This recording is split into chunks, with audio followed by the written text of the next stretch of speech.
things. We've been talking about some differences between behavioral-based safety and traditional safety. And there's a place for both of them. Let me just tell you, I've never seen a behavior-based safety process or program that works very well without a good traditional-based safety to give it the background. You still have to have your facilities in place and your equipment in place and all the OSHA regulations working for you to really be very successful in getting a behavior-based safety process going. Okay? But that being said, it's just like anything else, like in your house, you still have to have other rules and things going on and guidelines, rather than just saying we're going to give consequences for everything. You have to still have some guidelines before that happens, and it gives you the structure to make things work. So, okay, we talked about really the thing we're trying to affect when we're talking about out of those three circles, when we're talking about behavior type modification, we're talking about number one is the capability, and that is that we're doing some training and education. Part of that's through the experience, and then we also are just really trying to affect the motivation.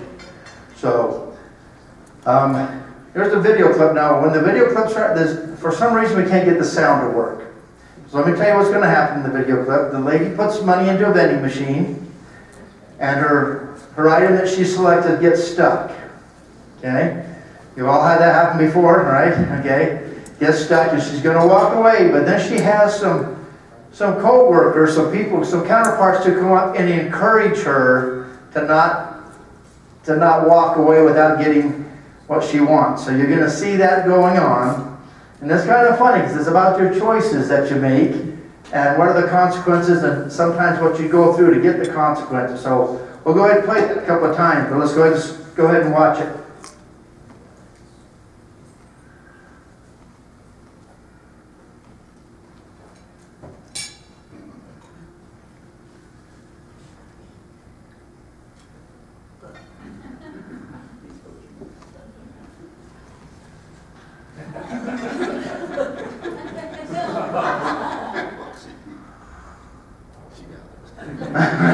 So it says cheering works. Okay, so we can watch that again if you can play that one more time. That's again, it's about behaviors, but it's about the consequences.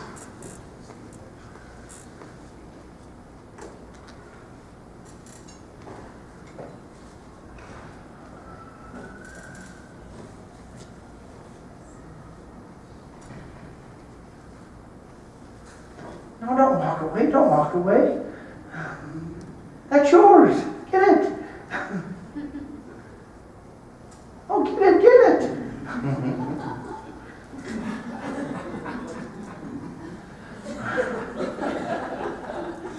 And she gets it. She got the reward, right? So she got the consequence. Okay? So what does that demonstrate? Do you think you're influenced by what other people think or what other people do?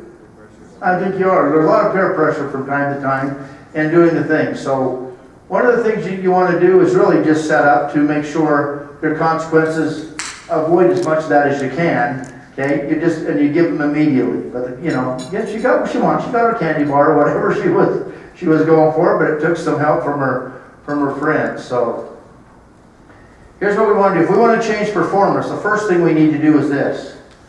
We need to figure out what behavior we want to address. Just like I did with my kids, what does good look like in your room? What does good look like in the kitchen? One of the things you got to do. So you got to make sure you know what you want to address. What are the issues that you're having? What are the safety concerns that you have right now? What do you want to change? Okay. Is everybody's safety process where you're at exactly where you want it to be? If you've had any injuries, it's not where you want it to be. True? Okay. So we need to do that. And then it's what you want to do is you want to start doing that just like we did with my kids. We sat down and let them understand what good looked like. Good looked like, here's where we want the clothes to be. Here's what you want this to look like. Okay? So these are some of the basics, but if you, again, going back to the training you was talking about before, sometimes they don't know what the basics are. We think they do, and if you say, hey, do you know what safety looks like? Oh, yeah. You know how to drive that snow plow? Oh, yeah. You know how to do a pre-trip on that? Oh, yeah. I mean, I've driven that for 20 years now. What do I need? Some training for, right? But you got to make sure you know what is you're looking for that you want to do. Make sure they understand what it does, and then you can set up your performance. What do you want it to look like when you get done? Okay. Realistically, are you going to hit 100% safe or 100% good on all your behaviors? Probably not realistic, as you're setting up the process. Could happen. That's your goal. That's your desire, right? But when you're going to set a goal for people to reach, we always talk about in the behavior-based process, if you hit 95% or above as being good, that's what it is. Every once in a while, there's going to be one person. You're trying for perfection. One person makes one mistake on the whole process, you're out of the game. True? You demotivate people then. So if you're looking for, we're trying to hit at least 95%. It'd be great to hit 100%. Don't get me wrong, and there's weeks and there's times you will, but forever you probably won't happen. Okay? And then you decide what you want your performance to be again, and then what are the obstacles that you need? What do we need to do? Do we need to change our process? Do we need to add something? Do we need to make an environmental change to go through the process? Okay? So here's what we're going to do. We're going to do an exercise. I need 3 volunteers. Okay, one Joe. Who's next? Come on, Jeff. 3, come on, 3 volunteers. Jeff wants to do it. Okay, thank you. There's 2, one more. Jeff, over there, he wants to. Jeff wants to, thank you, Jeff, for volunteering. Woo! All right, I like that. The old system of being voluntold, that's a great process. Okay, I like how that goes. So if you 3 will go to the back door there for just a second. Right.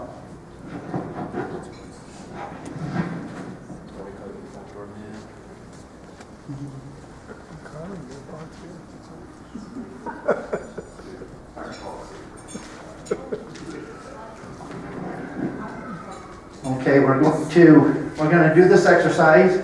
This is an exercise where everyone's going to be involved. I need everyone's participation. Even the fish, they want help. Everybody can be involved in this presentation. So, until he gets them out of earshot here. Okay, here's what we're doing. We're going to set this up where we're going to have each one of our participants take 15 pennies and pitch them into this box. I'm going to give them all the exact same task. Okay, and I need another volunteer just to help me count and collect pennies. Anybody count? Okay, all right, thank you. So here's our goal. We're going to bring each one of them in one at a time, blindfolded. Okay, now here's the key to this. If you'll come up, you can help me count some pennies, and what we're going to do is we're going to bring them up one at a time, blindfolded, and we're going to, I've got this marked off, I got some tape on the floor here, where they're going to pick that box is 10 feet away. So I'm going to have them come up, I'm going to bring them up to the front, I'm going to spin them around 3 times, slowly. I'm going to have them face the box, and then I'm going to give them each 15 pennies. I'm going to try and be as close to I can as word for each one of them, so there's no different cues from me. We're going to tell them what they need to do. We're going to have them pitch 15 pennies into that box. Okay. Here's where you come in. The first one. No sound. 0 feedback. I want them to think, because they're in another room, I want them to think that you guys have all left. And we've got them in a different room. Literally no sound, no feedback at all. Okay? Second one we're going to bring in, we're going to have them come in, and we're going to give them nothing but negative feedback. Who dressed you this morning? You know, whatever. Keep it semi-professional. Okay, but nothing, and I'm telling you, nothing but negative comments. Okay, and then the third one, we're going to give nothing but positive or appreciative comments. Even a little bit of coaching. Hey, a little to the right, a little to the left. Okay, we're going to see how that affects not only you, but affects the people pitching the pennies. Okay, so again, the first one we're going to do what? Nothing. No sound, absolute silence. Second one, Negative. really, and we'll have a little bit of time between it, really negative. Nothing but negative. Now, one positive comment, get semi-professional at least. Okay, but it's okay to say if it's a guy, hey, did you get a purse with that blouse or whatever, I mean, whatever you want to say. You can do something exciting. And then the third one, nothing but positive. As soon as they walk in the room, we're clapping, we're cheering, do the right thing, okay? And if you would, I ask you to, shall I have a set of pennies? Okay, and then we'll try and clean them up a little bit as we go through, but if we don't get them all cleaned up, it's not a big deal. Well, it'll be a big deal for them. We want to vacuum them out, but we can't. All right, so what are we doing right now? Thank you. What?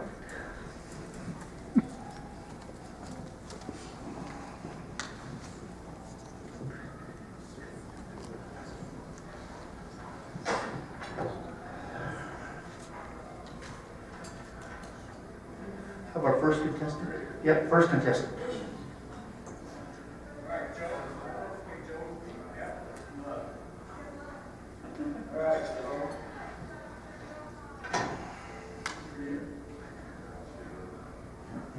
Yes, sir. Okay. Yeah. So adjust that till it's, so you can't see anything. Be good. And I'll lead you as you go through, okay? So we'll have Rod open the door for us. I'll try not to walk into the door more than twice.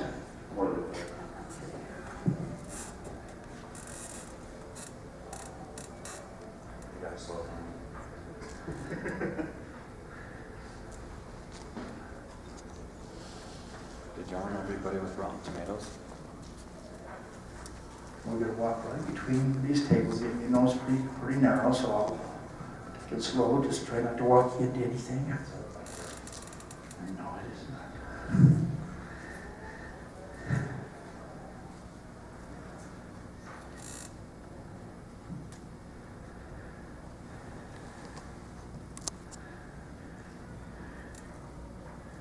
Okay, Joe, I want you to face me. I'm going to spin you around 3 times, slowly. 1, 2, 3. And I want you to come closer to me. I want you to slide your feet against till they hit my foot. Okay? Stand right there, okay? Are you right-handed or left-handed? Okay, put out your left hand. In your left hand, I'm placing 15 pennies. I'd like you to take them out one by one with your right hand and pitch them into a box. The box is 10 feet in front of you. It is 24 inches off the ground. The box is 11 inches wide and 18 inches deep. Go.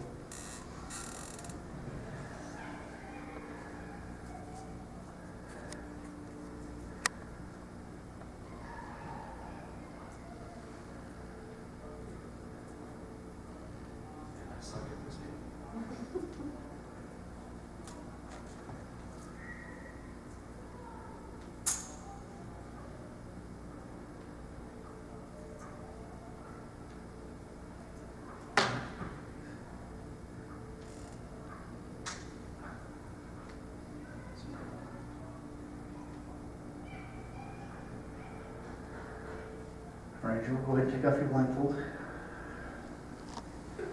Well, it's on a chair. It's 24 inches off the ground. Right, at 8:30, 24 inches off the ground. All right, good. So, Joe, go ahead and have a seat. Let me tell you what we're doing next. Okay, we're going to bring in the next contestant. Thank you. So, Joe, here's what we did for you. We had no feedback, exact silence, right? Okay, for our next contestant, we're going to give them the exact same instructions, but we're going to give them, as soon as they walk in the door there, nothing but negative feedback. Negative. Nothing coaching, nothing constructive, but just negative feedback. From the minute they walk in the room, keep it semi-professional, we've talked about. Okay. Name calling in for semi-professional as you go through the process, and then we're going to But that's what we're gonna do. All the time, when they're up here, the entire time they walk in the room till they get finished throwing the last penny. We want that to happen. Okay? Okay, we've got the next contestant.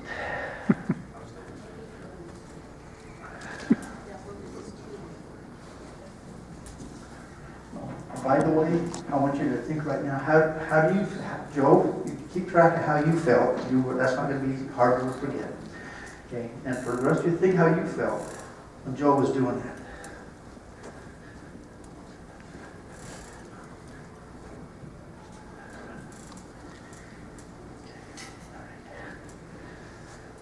Okay, Jeff, go ahead and put that on. Make sure you can't see anything. Try not to leave you in any doorways or not open the door for us.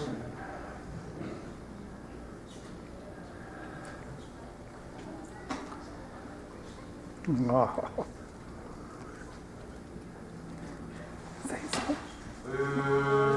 Boo! Why? Al won't do as good as I did. Jeff, I'm going to walk between the two tables here. You're not there.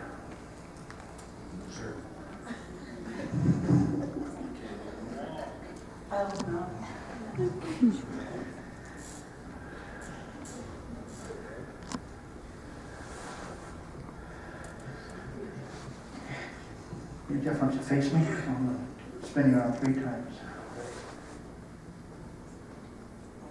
Oh, he's getting dizzy. Probably need to do it one more time.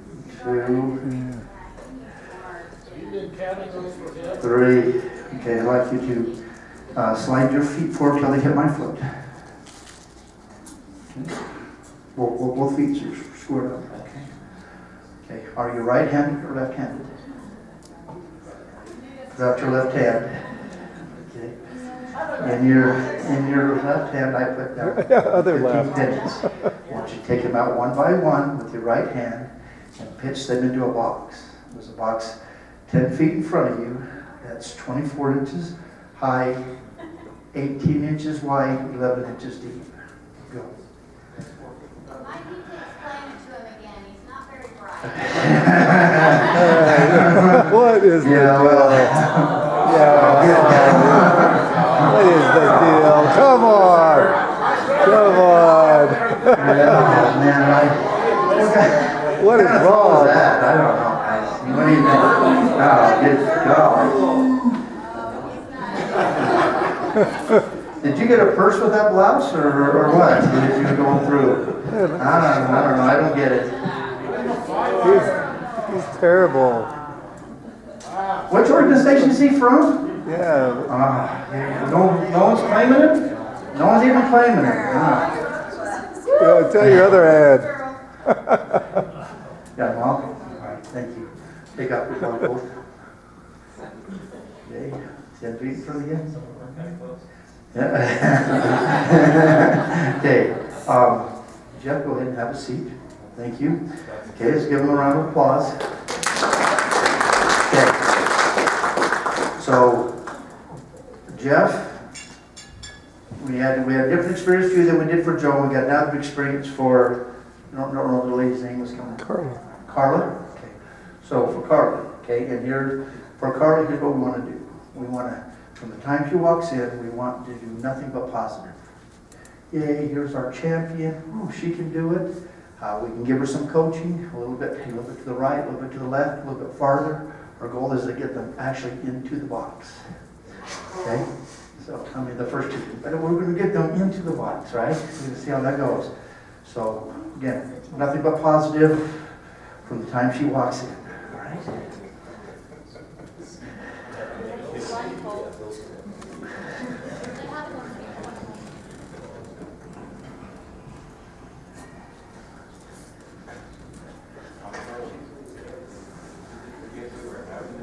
All right, Carla. Put that on. I'll take care of you. Won't run you into anything. Okay? Right here. I got you. Okay? Rocking on the door for us. Yay! There she is! Awesome. You're going to do great, Carla. You're looking. I feel like a lamb to the slaughter. And then I'll keep these two tables here, You so. are totally gonna do better than I do. Totally. Oh, Carla. Carla, stretch out your throwing arm. Just about there.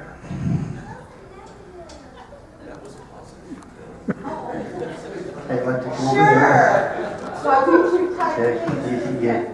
Okay, well, She can do it. I'm going to spin you around 3 times. You can do this. 1, 2, and 3. So face me. Okay. So what I'd like you to do is I'd like you to slide your feet on the ground until they hit my foot. Okay, now square up. Face me straight on. Okay. Are you right-handed or left-handed? Right-handed. Okay, put your left hand out. In your left hand, I'm putting 15 pennies. I'd like you to take them out one by one with your right hand and pitch them into a box. The box is 10 feet in front of you. Top of the box is 24 inches off the ground. The box is 18 inches wide and 11 inches deep. Go. Throw it further than you think. Throw it further. Further. Underhand. Oh, A little bit shorter. A little Not shorter. so far. Not so far. A little bit shorter. Shorter. No, soft, soft. Oh, almost soft. A little soft. Just a little bit to your right. A little bit to your right. Oh, yeah! Big shot. Yeah! Look at that. Dang. Short. No, further. A little bit farther. Further. A little bit. A little bit shorter. Just a little bit shorter to your right. Almost. Yeah. You can do it. All right, good job. Okay, go ahead, take up your blanket. All right. Good, thank you. Go ahead and have a seat. Good job. All right, that was good. All right, so, Let's- signing in the back of the yeah. Okay, there's a lot of good things for that. So let's talk about this. Let's talk about what happened here. We have 3 different types of feedback. When we talk about consequences, when we're talking about behaviors, that's not always a steak dinner or $100 or anything. The best feedback, according to psychologists, is that the people get the feedback verbal, one-on-one. That means the most to them. They don't mind you getting a t-shirt or a trinket or something, but they like that personal feedback from whether it's their spouse, their kids, their wife, their mom, their dad. Okay, anybody, if they give them the feedback, that makes a big difference. Okay, so yeah, it's okay. We'll find them later on. Thank you very much. Let's give a hand to our instructor. Okay, so here's what we did. We had all 3 of you, for you to know, had all 3 of you do the exact same task. I tried to give you the exact same instructions. We put you in the exact same position, spun you all around 3 times. Never moved the box. First couple of times we didn't even have to worry about moving the box. Wasn't any pennies around it. Okay? But that's okay. That's just the way it is. And everybody comes in with a different skill set, true? Okay? As you go through the process. So and then they go by experience what's going on. So they adjust for their experience in the coaching. So first person came in was Joe. Joe, how did you feel? Just lost. Okay. I didn't have, I mean, you gave me some instructions, but no feedback whatsoever, so I didn't know if I should have done something different, better, or worse. I had no direction after the initial. Okay. So what did you end up doing? You just did I didn't change it. that. You didn't. Yeah. You just did what you felt comfortable with, thinking I'm doing all right. Did you get any feedback? I got a snicker. Okay. You got a snicker. That's why it Okay. that way. Sometimes we get feedback if the penny hits the box. I heard it Okay. in the chair. You hit the chair once, right? So what did you do? Then you were pretty close. After that, you adjusted a little bit, and almost everything was fairly close, that same area after that. So you got some feedback from the process. Wasn't from people, but it was from the process. When you deal with people who are doing manufacturing, you have this thing and you go along, you're making 100 widgets an hour or something, and the machine goes ka-chink, ka-chink, clunk. Ah, okay. You get feedback. So the process sometimes can give us feedback all by itself. So how did you feel about that? Positive or not a positive experience for you? Didn't matter. Okay. I just didn't feel like, I didn't feel like I didn't know what I was doing, I guess. I didn't feel like I was either accomplishing or not accomplishing. Okay. But what you did do, you said, you're the type of person that says, hey, I'm just going to continue on and do this anyway, right? I'm going to finish, going to hold it out, stick it out, we're going to make it work, do the best I can. Okay. Does everybody have that same personality? No, well, some people, if they literally, some people, they just stop. Or sometimes they'll take what's ever left and just throw them all at one time, because they don't know what, they're waiting. So, you were more of a strong personality, going to make it happen and make it work, so I appreciate that.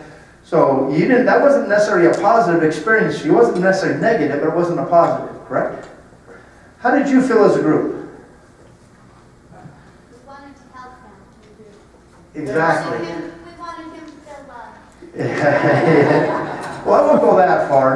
Okay. No, actually, that's true. We would, normally we have somebody on our team, we want to help them. We do want to give them feedback.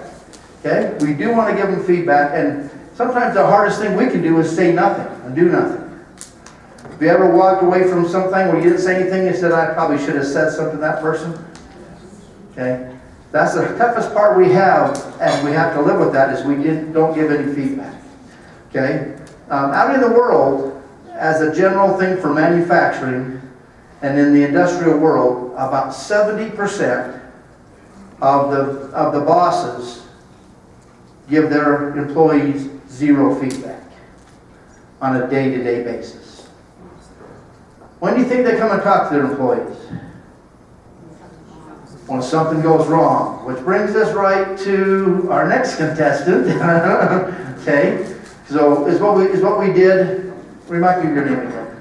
Jeff. So what we did with Jeff is what? We gave him nothing but negative feedback. How'd you feel about that, Jeff? It was hard. I felt bad about myself.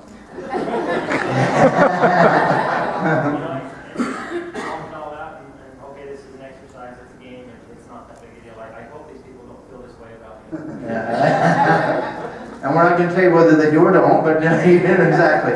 But so it really wasn't a positive experience for you, was it? Okay. How did you feel as a group? At first it's kind of fun a little bit, right? But the fun wears off. Okay? Fun wears off usually.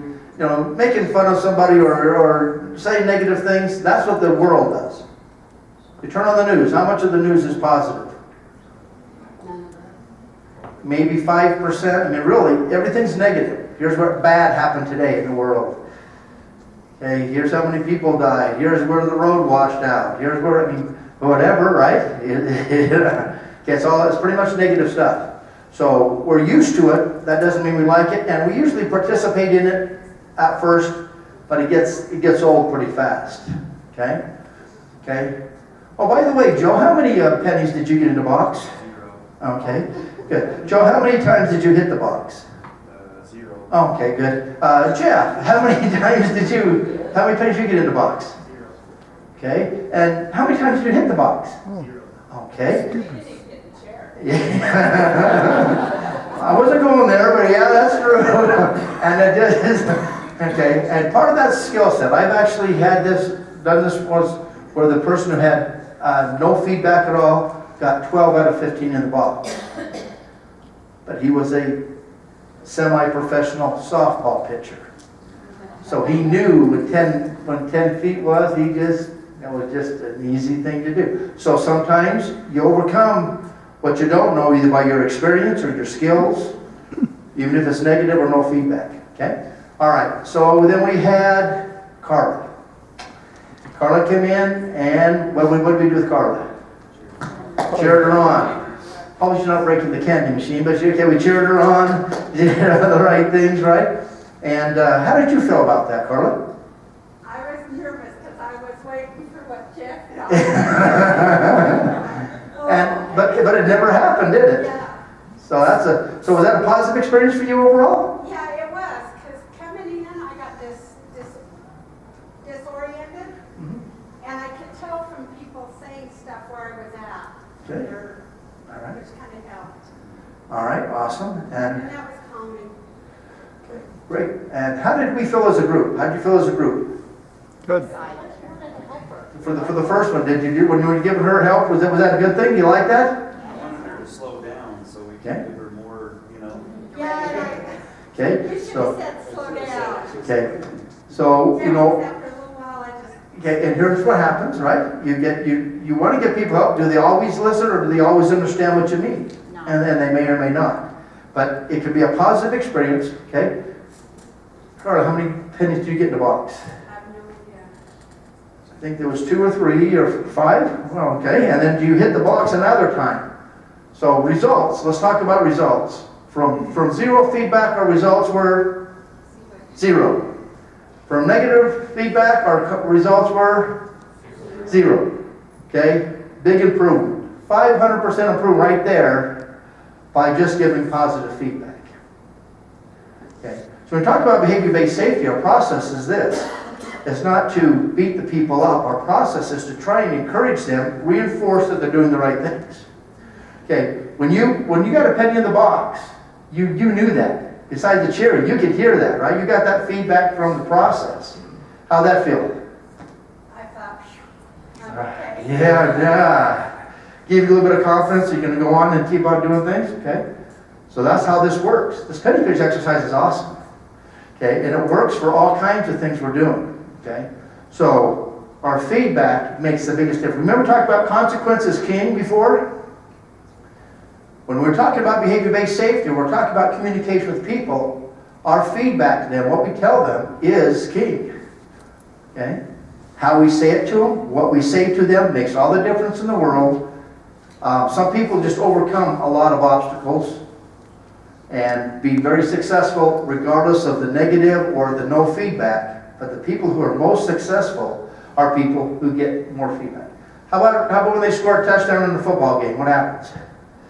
Everybody's quiet, doesn't do, or they go crazy, right? Jumping all over and doing all that. Okay, you think that motivates people? Absolutely. Okay, so when we give people positive feedback, that's what they're looking for. And if we want to reinstall, when every time they get something right, it's easy to see what goes wrong. We've talked about that before. You can tell what safety looks like when they're doing it, right? Yeah, that's not right. Yeah, that's not right. Oh boy, I'm going to stand back over here. That's not right. Right? Okay? But when they're doing it right, what do we say to them usually? Because again, 70% of our bosses out there in the world give us feedback, either no feedback or feedback only when it's negative, right? When there's a problem going on.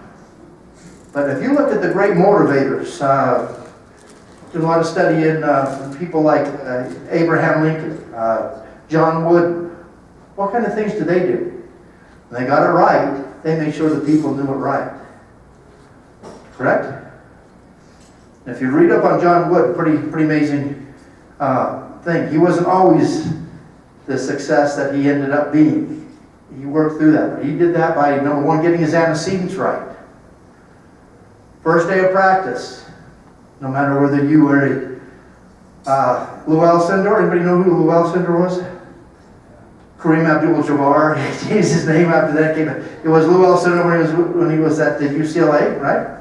And whether you're Lou Alcindor or Gail Goodrich or somebody else that was really good and famous or the newest recruit that walked in as a freshman, everybody got the same instruction the first day of camp.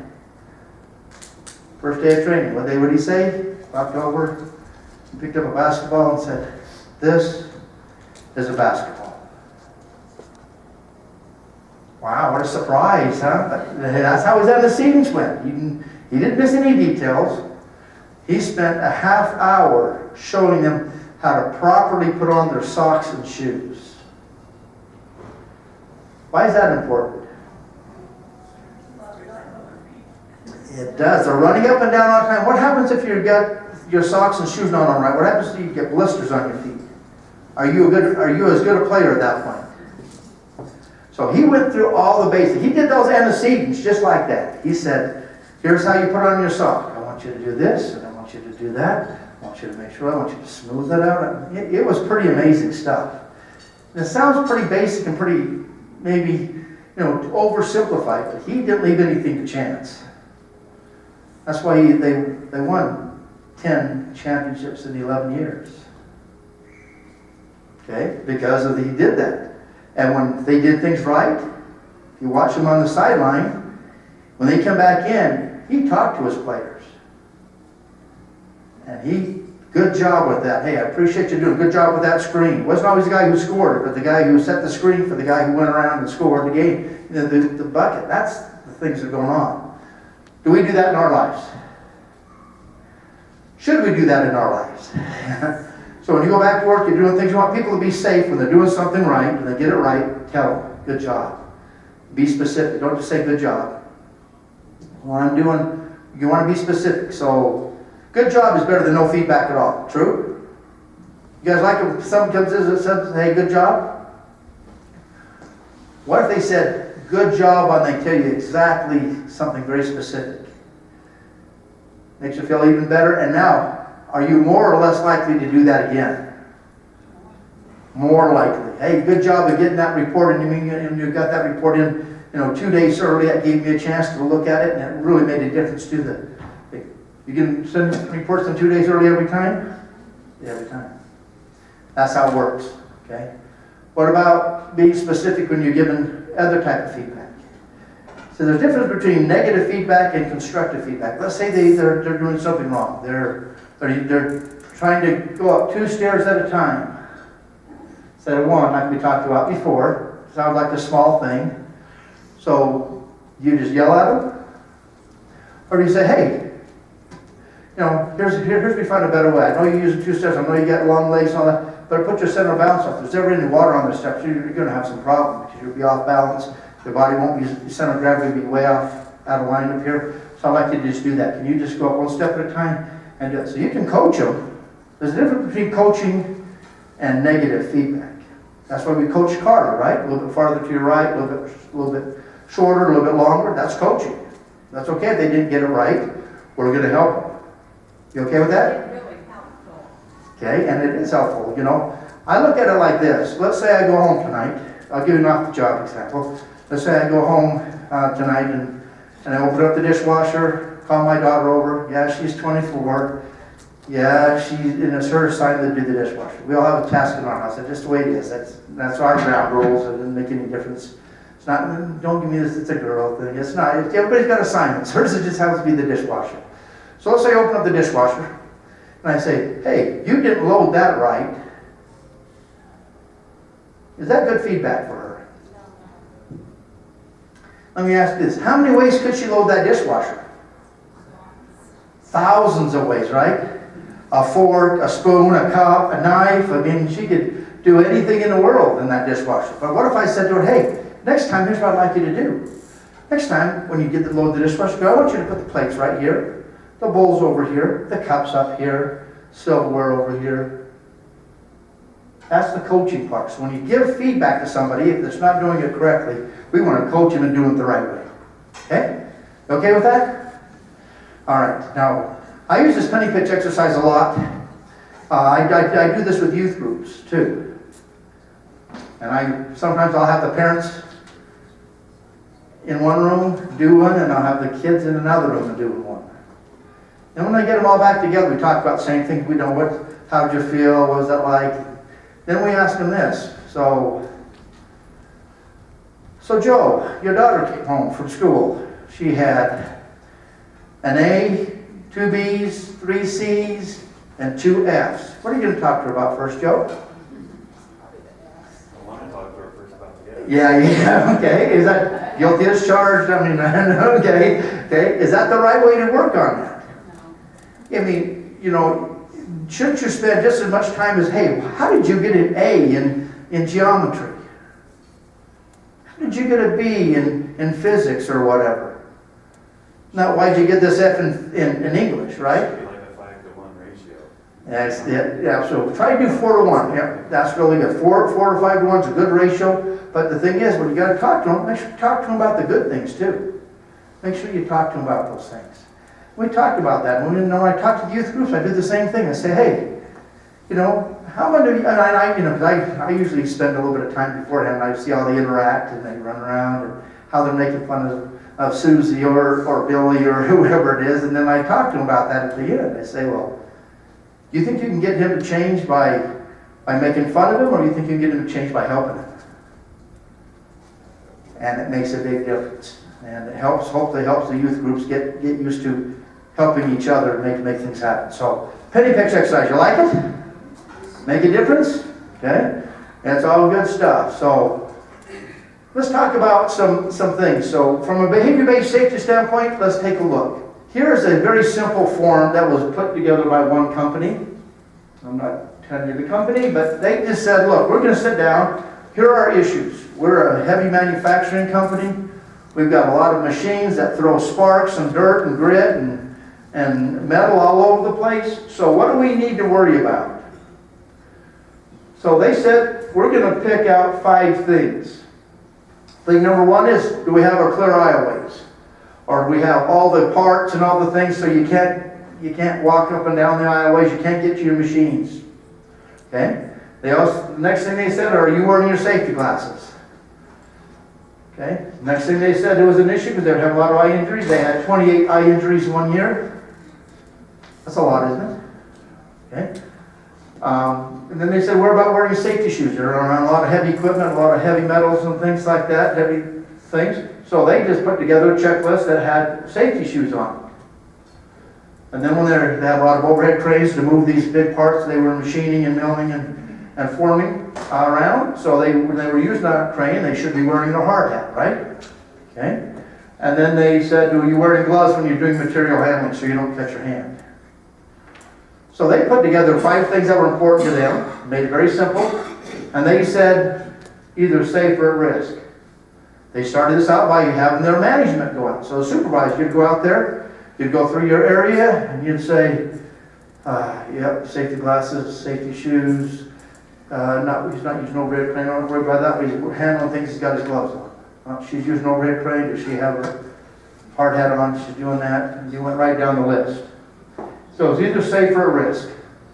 That's how easy it is. It's not, most of these things when you do behavior-based safety, it's pretty easy, it's black and white. It's not, it would have been safe if it wasn't Tuesday afternoon and he wanted to go home. Or if he didn't show up late, there's no qualifiers. It's either safe or at risk. Okay? So when you're talking about behavior-based safety, it's black and white. Either they did or didn't do that regardless of the situation. Okay? Then at the end, they went week by week. They set themselves some goals.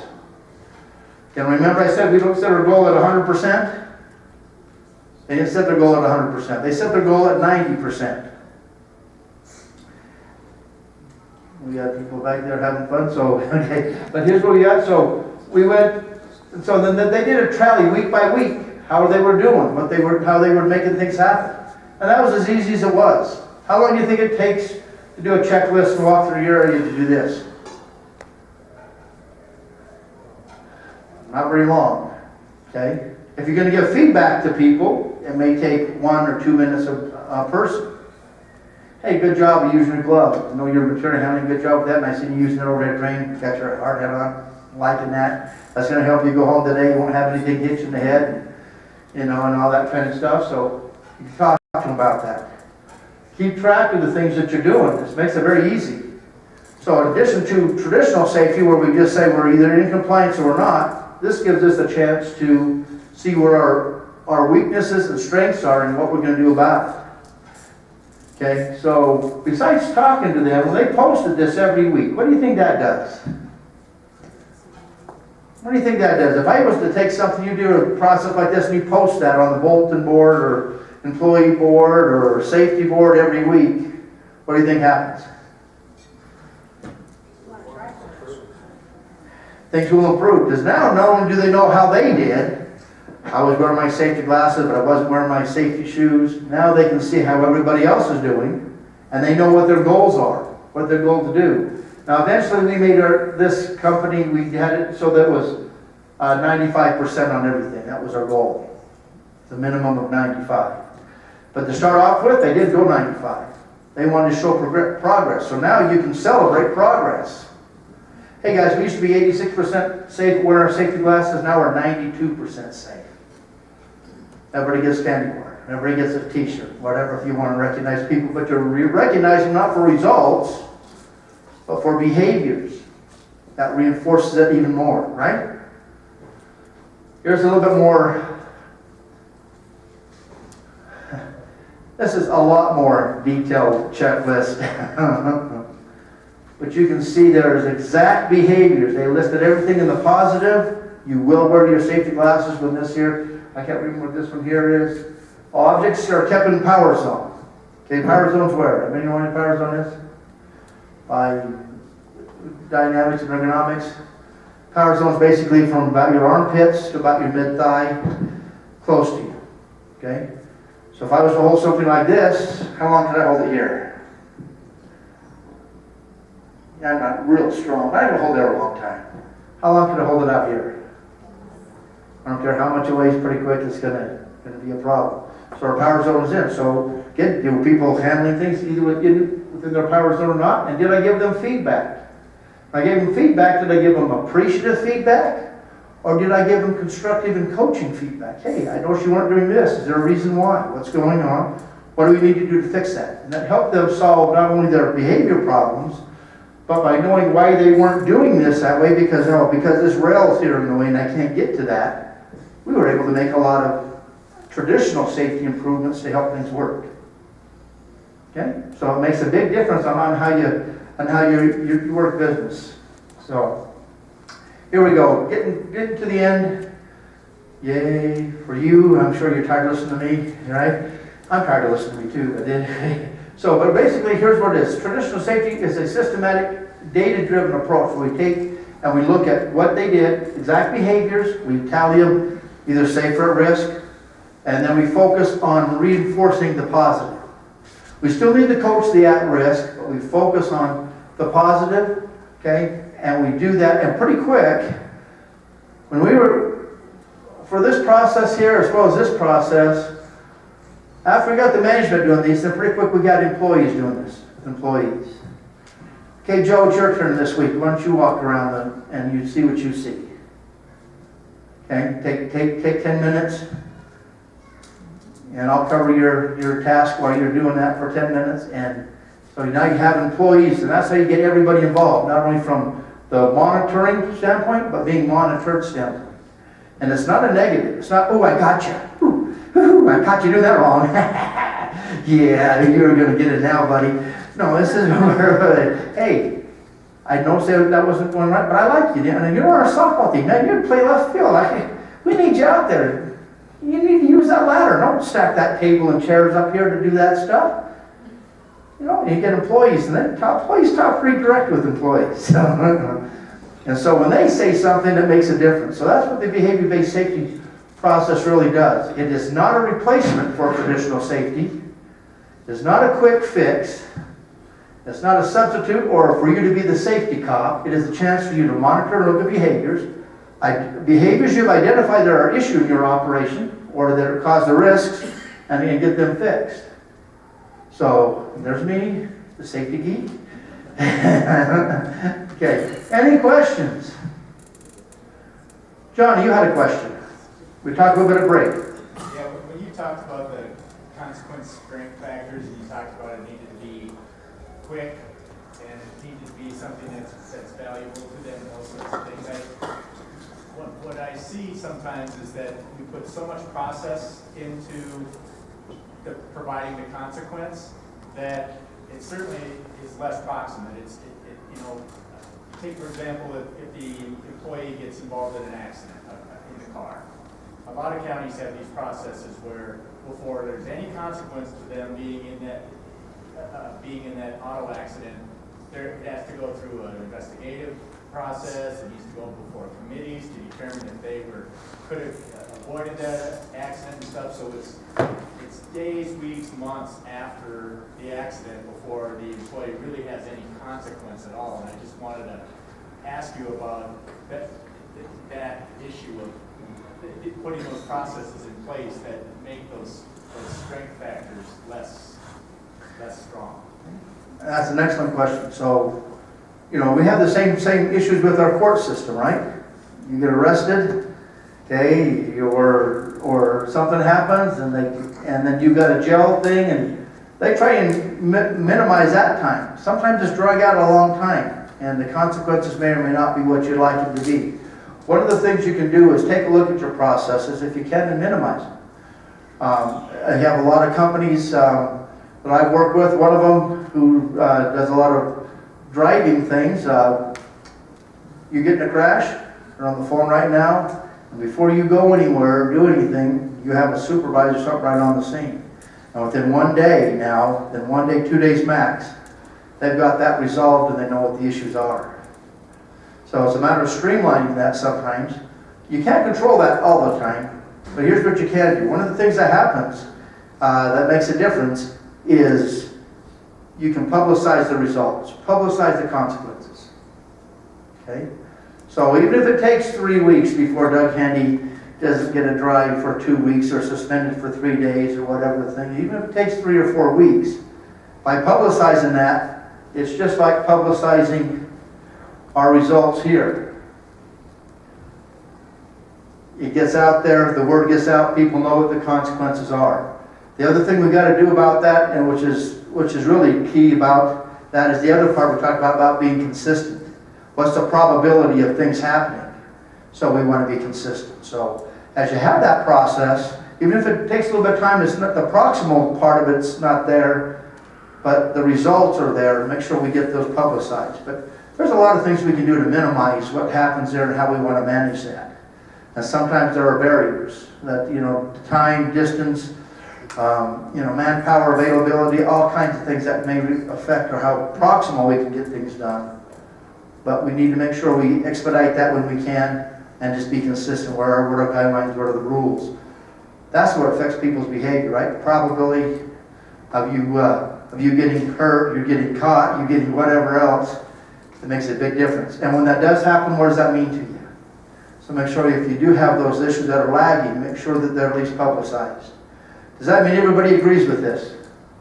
I mean, everybody agrees with the Doug Handy get 3-day suspension. No, there are probably 10 people say, I wish they should have just fired Doug. Like I said, oh, everybody does that. They shouldn't have done anything to Doug. He should have just given his keys back and let him go, right? So not everybody's going to agree with it, but publicize what you do and let the consequences stand as they are. I think that makes a big difference. Okay? A couple of handouts I have for you. Left on your desk. There's one here that talks about recognition types. These are different types of recognitions. If you want to give awards out, again, awards usually for milestone type things. But recognition, personal recognition, you can do that anytime, anywhere. It costs you how much to talk to somebody? Not much. You know, some people it's a lot more painful than others to talk to them. But anyway, you can really, from a monetary standpoint, it doesn't cost you much to do that. So as you're looking up and you're setting up a program, there's a whole different story about what's rewards and recognition. But try and reward people for behaviors or things that they can control.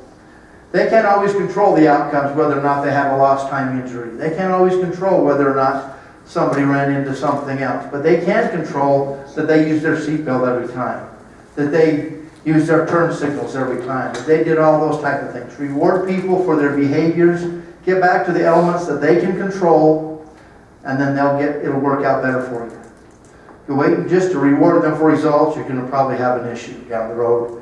Maybe not right now, but sooner or later. And the other thing, if you're just giving away rewards, just to give away rewards, it becomes an entitlement and it ends up not meaning much to people. Okay? You probably already know that, but that's just, again, I'm the safety geek, so I got to throw that out. Okay, then feedback. Here's the next thing about feedback. Here are some things when delivering appreciative feedback. Again, that was when we're talking about how well they're doing. And then if you turn it over, what to do or not to do when you're giving constructive feedback. Just some tips. How to talk to people, what to try to do, what try not to do. So when you give them feedback, and if you look at those, if you'd actually compare them, they're very similar front and back. The principles of giving feedback are very similar regardless of whether it is appreciative or constructive. Okay? Use I statements, tell them why what's going on, don't just say you did that wrong, give them, make sure that goes back to what right looks like. Everybody knows what good looks like, supposedly, and if they don't, you can educate them. So what do you think? You okay with that? This gives you some good tips. And again, I encourage you to use this at home. Not just at work, but at home. It'll make your life a lot easier. And it doesn't solve everything, but at least when our kids got done, we could walk through their room, at least we could see something. See the floor part of it, at least most of it. Okay? and all that. And then you can adjust things as you go. Comments or questions? Derogatory remarks. Okay, remember the penny pitch exercise. I have some copies if you want a copy of the penny pitch exercise. We didn't just hand them out, but if you want a copy of that, maybe you want to try that or look at that, you're welcome to come up and grab a copy. And if you don't have enough, if there's not enough copies, you can just get a hold of either Tom or myself, and we'll go ahead and get you some more copies of that. Okay, so behavior-based safety versus traditional safety. That affects you, right? We'll start off. The question I ask you is, what is safety? People. It's about taking care of people. What's the behavior process? That's about communicating with people. It's really the feedback is the key, and how you do that, how you make a difference in people's lives. And I tell you what, you want to maybe surprise your family, surprise your kids, or your significant other. Go up and tell them they did a good job of something. Be very specific, and wow, watch what happens to their eyes. Happens in their life. Things change, okay? Because that's not what society does. Society is pretty negative out there. So you want to be the positive influence in your family's life, in your work area, or whatever you're doing, in your church, whatever you're doing. Give people compliments, sincere compliments on something specific, and you'll see it'll change you. Okay? And as I leave you today, I want to thank you for putting up with me, and hopefully it's been at least somewhat enjoyable. Thank you for participation, for those who actually participated, and all of you who actually participated in giving feedback to people as you go through the process. So with that, I don't want to stand any more between you and your lunch. Please be safe and have a great day.